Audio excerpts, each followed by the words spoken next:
Hello, everyone, and welcome to the Collegiate Chess League's first week of playoffs in the fall 2022 season. My name is Joe. I'm the commissioner of the league. And we have before us Oparin Grigri versus Maxime Firewoods. Yiskolko. Firewoods is his chess.com username. But yes, we have a game here just started. So to give you guys a better understanding of this match, Grigori Oparin is the number 2 seed in the playoff bracket. This is Division 1. Firewoods is the 15th seed. So we just finished our 6th week of the regular season last weekend, and that determined the standings of the season. And we took the top 16 players to play in Division 1. This is a double elimination bracket. So Grigori got second place overall, just behind Rui Feng from UT Austin. And he's playing against Firewoods. So Maxime is the ambassador from Yale. He is, like I said, in 15th place. So this is going to be a tough matchup for Maxime. He's a strong player, but Grigori, of course, is by far the favorite here at 1 point under 2,600 rated. He's a darn good player. He's one of the favorites to win the entire season. But like I said, it's double elimination. So even if Maxime loses this matchup, he will have a second round later. To Sky Dragoon, this is a rescheduled match. So if you're worried why these players are playing right now, it's because they rescheduled to play early. That's why it's so dark in my room right now. It's 7:30 in the morning. And yeah, so have no fear. Don't worry. You're good. All regular matches will be starting at 11 a.m. Pacific. That is in like 3.5 hours from now. So Grigori actually rescheduled because he is playing in a very big tournament later today, the Fall Classic, which is in St. Louis. So I assume Grigori's playing from like a hotel room right now or something. But yes, hello to White Noise. Good to see you. Thank you so much for the sub. But yeah, let's dive into this game. Let's do some analysis. So this is a rapid game, 10+2, and the match format is they actually play 2 games.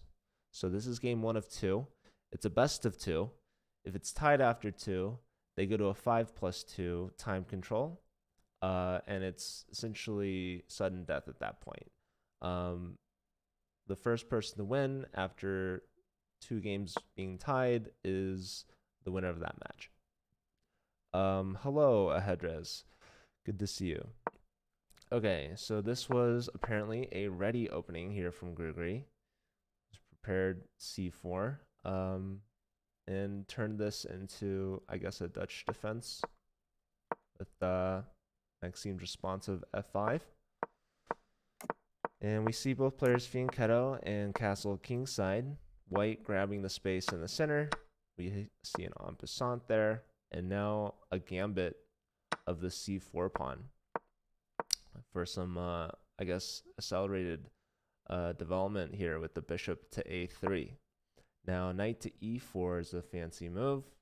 Both knights and the bishop all attacking this knight. The problem here, though, is that the bishop has been opened up. So I suspect knight from g takes e4. The point being that this knight is pinned, although actually I do want to mention that it's very unlikely for Maxime to give up the dark square bishop for the rook. Who gets white? The higher c. That's exactly right. White Noise. You are exactly right.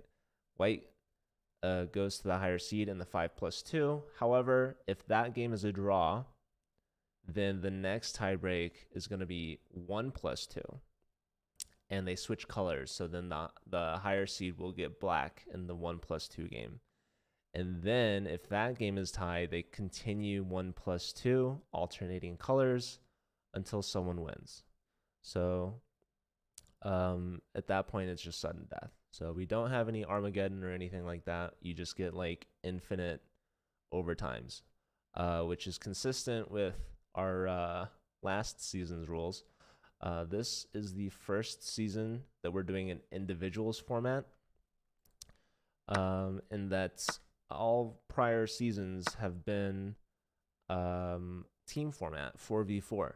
So this is a bit of a change up, but in our spring season later this year, or technically I guess I should say next year, in this same school year, this spring season is going to be the same as our team format. Anyways, we do see this knight takes the pawn, and as I expected, the bishop is not taking on a1. But we see that white actually gives up their dark square bishop for black's rook after this pawn has pushed. This is solidifying the pawn chain for Maxime, attacking the knight. And here, now that we know this bishop on a3 is no longer on the board, white loses their rook back, and white seems to be pretty happy in the resulting position. They've since won their pawn back, but this is an interesting move. Attacking white's knight, we can of course take this and then take that, and then that's going to be an isolated pawn. Kind of hard to hold on to, I'd say, a little bit. I'm assuming knight takes f7 is going to be played. Queen takes f7, support over d5, e takes, c takes. Actually, we do see some of these moves. That's exactly what happened. Pawn takes, now this is an isolated pawn. So although it is defended and attacked, white is definitely for choice here, and we see immediately this queen dives right into the center, boxing out the knight's forward moves. Of course, the knight can still go to these two squares since they're both defended. And that also does support the d pawn. We can bring the rook here, and black can bring the rook here. This is definitely not where black wants to be. Black is, as of right now, this is the live position on the board. They're down over 5 minutes on the clock. Not ideal. And here, deciding to go to f6, which is interesting. I would have maybe guessed b6. And honestly, those are the only two options for black because this pawn was hit twice and only defended once. Now it's defended. And well, now it's attacked 3 times with the rook. So black is either going to have to lose the pawn or find some counterplay. The only way to defend the pawn is to go rook here, but that loses the a7 pawn, which is why I would have figured knight to b6 might have been a little bit better. So hard to say. But that all being said, even if Maxime loses the pawn, it's not over yet. It's a 3-on-2 advantage on the king side. This forces the queens off if Grigory wants it. Does Grigory want to play this rook and pawn endgame only up a pawn? I think it's possible. There's no way he'd lose that endgame. So that would be good. But Grigory has the white pieces here. This is a best of 2. So is it going to be enough? Well, he plays h4, buying a little bit of space and time before the queen trade. So he doesn't take the queens off himself immediately. He doesn't trade on f7. He just leaves the pin and allows black to take first, which invites white's rook into the center on d5. But now black's king comes in, attacks the rook. The rook's got to move. No other move here. And comes back to d3. So now I assume if rook to c2, we move the a pawn. Because I was considering rook to d2 to prevent rook c2, but White wants to be a little bit more advanced in their position, so they play rook d3 instead, move the a-pawn, and yeah, Maxim's in a tough spot here. Gonna have to play this in-game down a pawn. Definitely not a pleasant position, especially given the time control. You see Grigri is still over 9 minutes, so very comfortable, very fast, and going to be putting on a lot of pressure here now that Maxime is starting to get low on the clock. And yeah, we saw this even during the regular season. Grigri is just really good at pushing the situation on the clock. And now this king is getting in. This is an active king. How are you stopping king h6? Maybe rook h2. Still doesn't look good though. Rook h2. But that alleviates pressure on the b pawn. That allows white to activate their rook. So right now, white's rook tied down to the defense of the b pawn. But so this is white's threat. King here and king takes. You can go here, here, here, but then this rook gets very active with check. And so that would be a goner. Now, rook here works because if king here, rook takes pawn, and that is a check and defends the h pawn. So white cannot go here. But the problem with rook h2 is that there's no longer pressure on the b pawn, which means that our rook can then lift and be active. Well, instead of going to d8, the rook instead goes to c3. And the threat here is to simply go to c7 and attack the pawn from behind. Yes, Sky Dragoon, it is very, very drastic at this point. Maxime has only 30 seconds. Now, there is 2-second increment. There is 30-second increment. But the problem is this is a tough position. Right, you're down a pawn. You have to be very precise. You have to try to get this material back to get a draw. White, meanwhile, is playing with confidence and speed, and the king is really well placed. These pawns are advancing. I think we can maybe go for h5, and that will help us create a passed pawn. There you have it. So if pawn takes, this pawn is pinned, so we have to take with the king. Check again, king back, but lo and behold, we now have a passed pawn. So Grigori's job now is to promote. So he had the 3-on-2. Now he has a 1-on-0, which is exactly what he needs. Rook to f3. This rook will not be getting behind the pawn. 5 seconds. Game 1 looks like it's going to be in the books.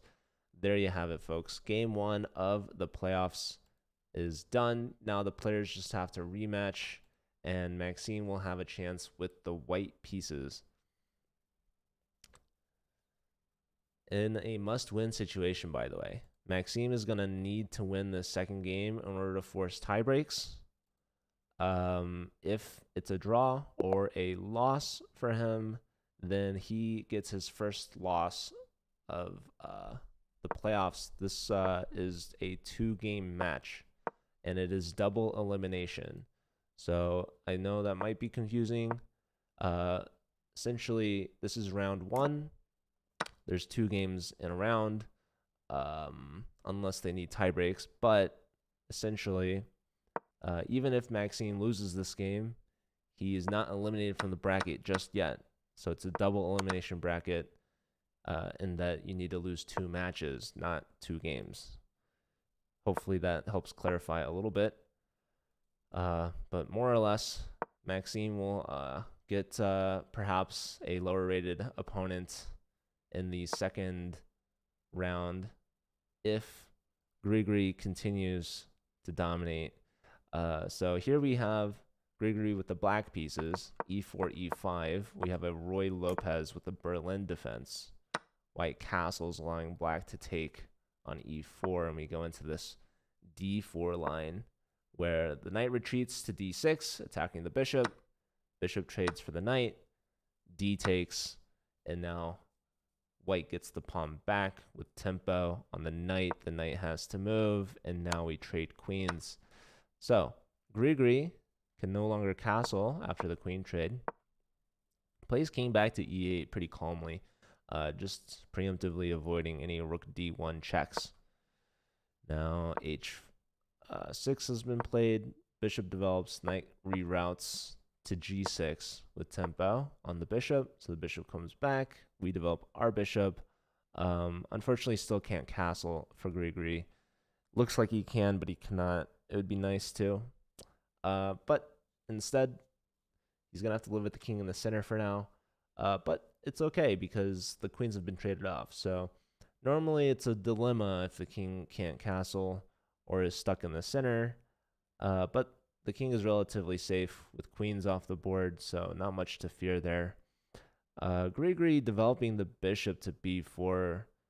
I feel like if you're allowed to take on c3 and double isolate those c-pawns, he would. So white should probably address this, either by moving the knight or by defending the knight with another piece, like rook to d3. Rook d3, though, maybe allowing bishop to f5 with tempo. The rook would then have to go to like e3 or something. Maybe not so pleasant. So the knight drops back to e2. This also clears the way for the c-pawn, which pushes the bishop back. So Maxime playing c3. Grigory drops back to e7. And now we see the knights going into d4, immediately contested by Grigory's first c-pawn. So Grigory has doubled pawns here. Double pawns on the c file. He's pushed one of them. And now the knight comes back to c2. So getting the knight off of f3, maybe allowing for the f pawn to get involved. Not really sure how Maxime wants to play this. Maybe the knight wants to come here. But yeah, Grigory still has some problems. Not clear where his king wants to go. All these three squares in front of the king are occupied, so the king cannot lift. That would be pretty much the only way for him to connect rooks at this point. And again, just as a reminder, he cannot castle. He's already moved the king twice. So it looks like it's on the starting position. It is, but did not remain there. He has since moved. And the clock situation is a lot more even in this game. I already noticed Grigory has he's in a think right now. This is like the longest think he's had. So rook to d8. I like this move. One issue that Grigory had in the position is that he can't connect his rooks by castling, and he can't lift his king, but he also can't move his king.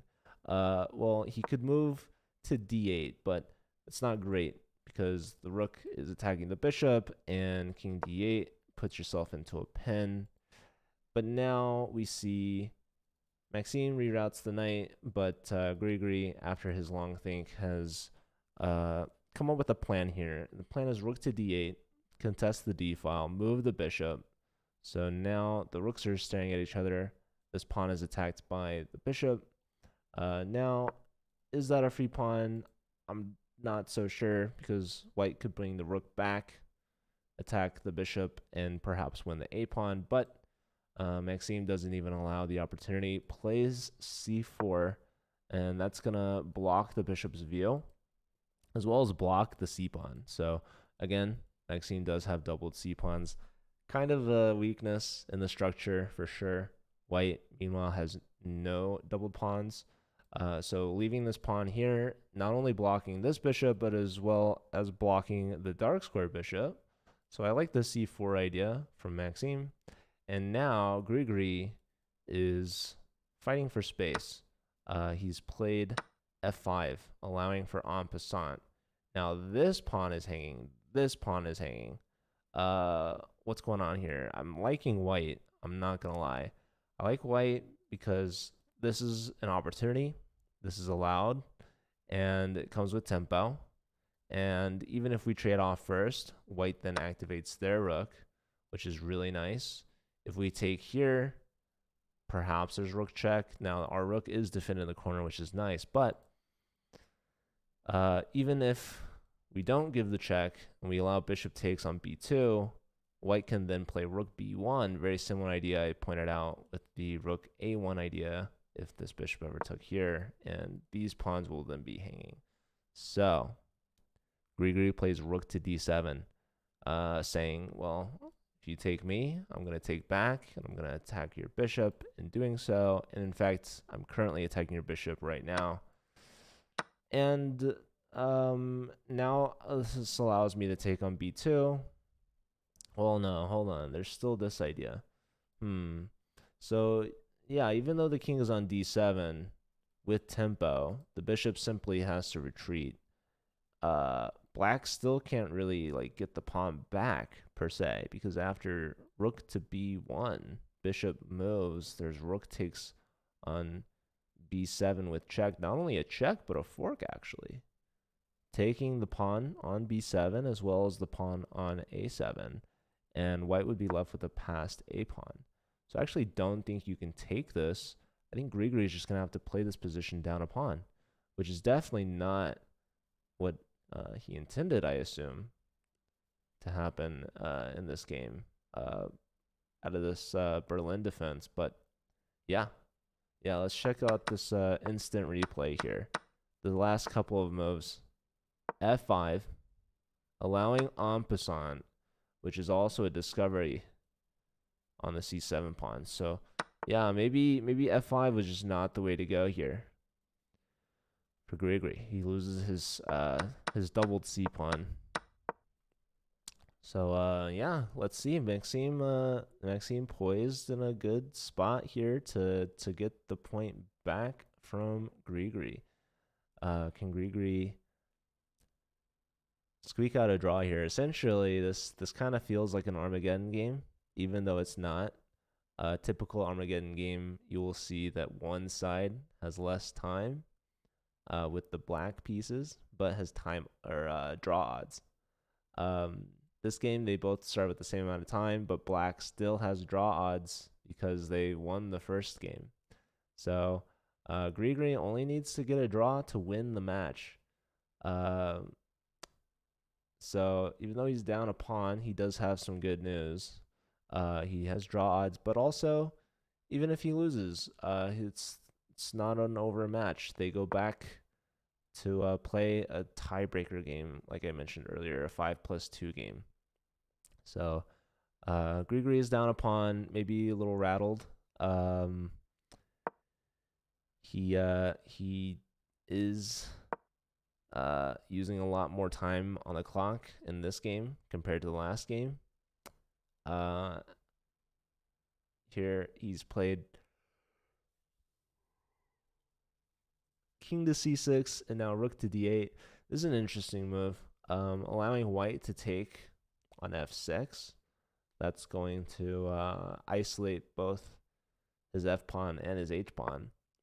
But Maxime opts to not trade, which is somewhat interesting because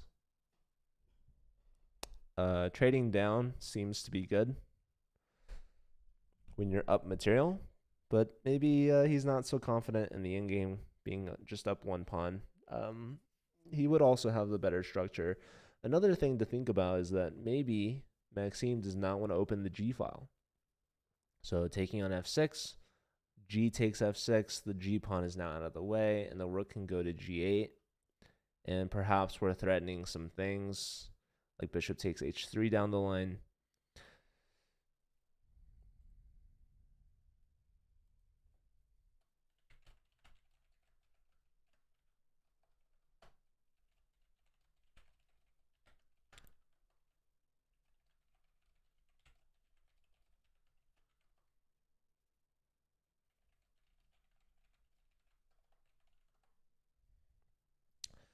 Yeah, look at this. Grigor's actually down on time here. He's down a pawn and down on time. This is definitely a rare game to see. But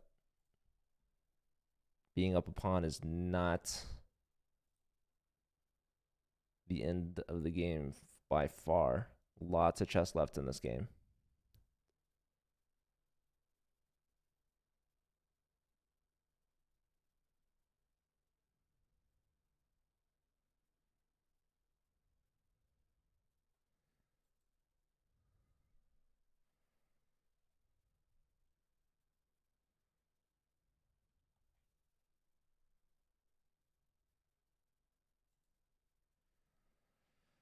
Don, this is a rescheduled match. So this match started about 30 minutes ago. No need to worry for any other Collegiate Chess League players. This is just a rescheduled match. This is a one-off. Game started at 11 a.m. Pacific. That is because that is true, Kim Stud. I did not announce this on the Discord, this stream, or on Twitter because I didn't want to. I don't want players to be worrying. I knew that would happen. I know a lot of wait, but I thought my games started. It's because they do start later. This is a rescheduled match. So Grigori here that we're watching is playing in the St. Louis Fall Classic, which is a pretty big tournament. It starts at 1 p.m. Central, which is 11 a.m. Pacific, which is the default time for our playoffs. But yeah, Firewoods is rescheduled. That is a Yale player, so maybe Kim Stud was hoping to stream it, which I apologize if you were not told in advance and you were planning on streaming it.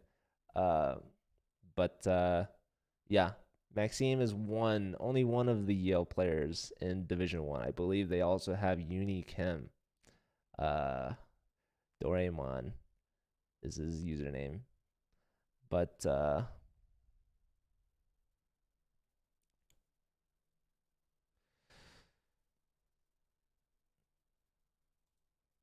yeah, this is game 2 of the match. Grigori won the first one convincingly, winning a pawn and then converting it into a queen. Well, I don't even think that we got to that point. I think that we just had a resignation by Maxime. But Grigori didn't even spend a minute on that game. He had over 9 minutes left, basically. This game, Grigori's down a pawn, and the clocks are pretty much dead even. So this game is close. And Maxime is definitely the favorite to win right now. Although he is now dipped under 4 minutes. He's still thinking here. Yes. So there are 2 rounds today in this first week of playoffs. There's only 3 weeks of playoffs, so this is the first of 3. And all players will be playing 2 rounds today. So this is round 1. When their second match will be, I don't know. They're going to have to figure that out once their opponents play their match. So right now, this is seed 2 with Grigori versus seed 15 of Maxime. And they will play the 7 versus 10. So after this match, we're going to be watching Josiah Sterman, also from Mizzou, play against Ivan Key from UC Santa Barbara. But that's going to be at 9 a.m. Pacific. That was also rescheduled, so that's going to be about an hour from now. And then once that match is set and determined, then these players will know who they're going to play. So the winner of this match will play the winner of that match, and the loser of this match will play the loser of that match. So that match should end around 10 p.m. Pacific, assuming the match takes about an hour. So likely the earliest that these 2 players could play would be then at 10 p.m. Pacific. However, I suspect that it's very likely that they will reschedule to a different time. Now, Grigori, I think, is kind of forced to play at 10 p.m. Pacific, or around 10:30 or so, because Like I said, he's playing the Fall Classic, which starts at 11 a.m. Pacific. So, actually, then he couldn't play at 10:30. He'd have to play, yeah, like at 10. Well, yeah. Anyways, you get the point. Either Grigory's in a time crunch, or he's just gonna have to schedule to play after the fact. Maybe even on Sunday. I don't know. Why couldn't take on G7? Well, let's see. Bishop here, attacking this. Well, that's a good question, huh? Maybe he doesn't want to open the G file. I think we. No, I don't know. I don't know actually. But yeah, this is under attack. That's defending this. So if this,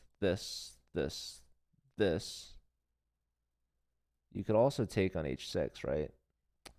But then maybe we get very active here. So that's supported. That's still taken. And now defending here. Knight here, knight here. Maybe going here. Here attacking this, pawn push. Rook's coming in, and now Grigory's offering a rook trade. He's saying that I'm confident in this endgame position that I could hold at least a draw. Now Maxime is starting to use a bit of time here. They were tied at 4 minutes each. Grigory since then has only used 30 seconds. Maxime now has used over 3 minutes of that time. Is now down under a minute. Now there is the increment, but I'm starting to get a little nervous. Maxime got in time pressure in the last game and is doing so again here. So yeah, Grigory invites the rook trade with rook f7. Maxime says, I will accept your rook trade, but only on my terms and conditions. You have to trade on f6. So he plays rook f6 with tempo and the bishop on e6. And so Grigory says, okay, fair. I will trade. I accept your terms. And has to make a decision now for Maxime. Do I take with the knight or with the bishop? Well, they say knights on the rim are grim or dim. I like to say, I don't know, dim. I heard that, but they take with the knight. They're like, I don't want my knight on the rim anymore. So knight takes f6. And what position do we have here? So knight to f5, king up to f2, defending the pawn and just activating the king. We have knight and bishop versus knight and bishop, opposite color bishops, mind you. That is probably pretty important. And here we see Maxime locks his pawns on light squares on the queen side, locking Grigory's pawns on the dark squares. Looks like Grigory might be trying to make a pass pawn of their own. White already has a pass pawn. 15 seconds for Maxime. That is the problem here. So Grigory just needs a draw to win this match. Okay, b4. So not going for the pass pawn, but okay, knight is under attack. I don't think it's that big a deal, is it? Maybe it is. I don't know. This knight would love to attack the h-pawn, but the bishop covers this square. Knight in, perhaps coming here. 6, 5, 4, 3, 2. Oh man. Grigory has a ton of time. The problem is he's down a pawn. But he's gonna win that pawn back. He's no longer down a pawn. He is in even material with a ton of time. 240. I was just gonna say it's very tempting to play for the clock for Grigory to just, say flag your opponent. Problem is there's 2-second increment. Regular season, there was 1-second increment. This is double that. So it's not easy to flag someone, especially someone as good as Firewoods. 8 a.m. is not ungodly, Max. Listen, I could have chosen to skip this. I could have just been like, you know what, I'm not going to watch this game. But how could I miss Grigri Oparin versus Maxime Yaskoko. Tell me how I would miss that. Okay, look at this. B2, king to C3. 5 seconds left on the clock. Knight takes, king takes. Knight takes, bishop takes. And this is as dead a draw as you're going to get. And Maxime doesn't take the pawn. Okay, we have a draw offer, and Grigri is declined. So there you have it. The last pawn has been traded off. And with that, Grigri moves on. He stays in the winner's bracket.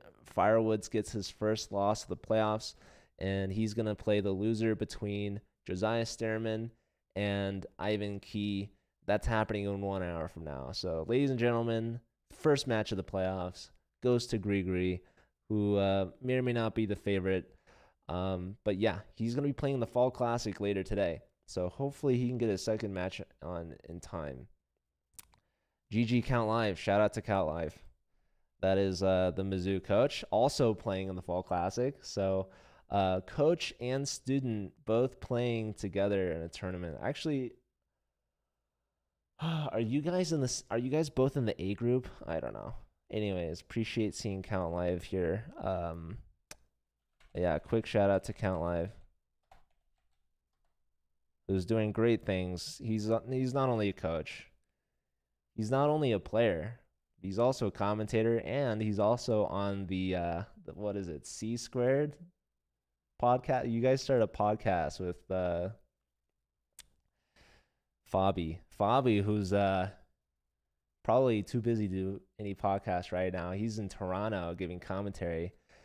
Chess world is buzzing right now. Lots of things going on. Super exciting times. Not only just in general, but also for college. We have Collegiate Chess League, but we also have the U.S. College Rapid and Blitz, which is happening starting next weekend.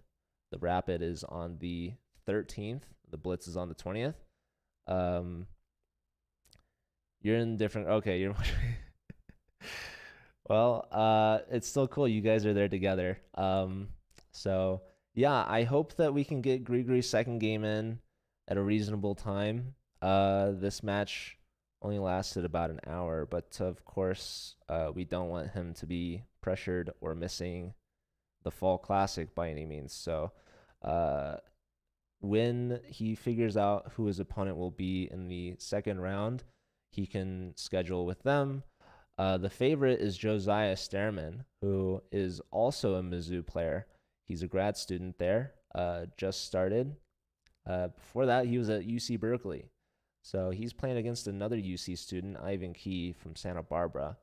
And like I said, that's going to be happening at 9 a.m. Pacific, which is in 54 minutes. So I'm going to go for now. We're going to find someone to raid.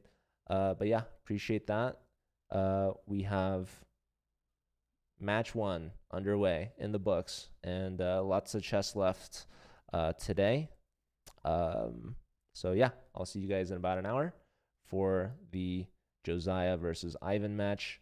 And then our regular playoff matches start at 11 a.m. Pacific. So that's going to be in about 3 hours from now. So thank you all again, and I'll see you guys in about an hour. Thank you.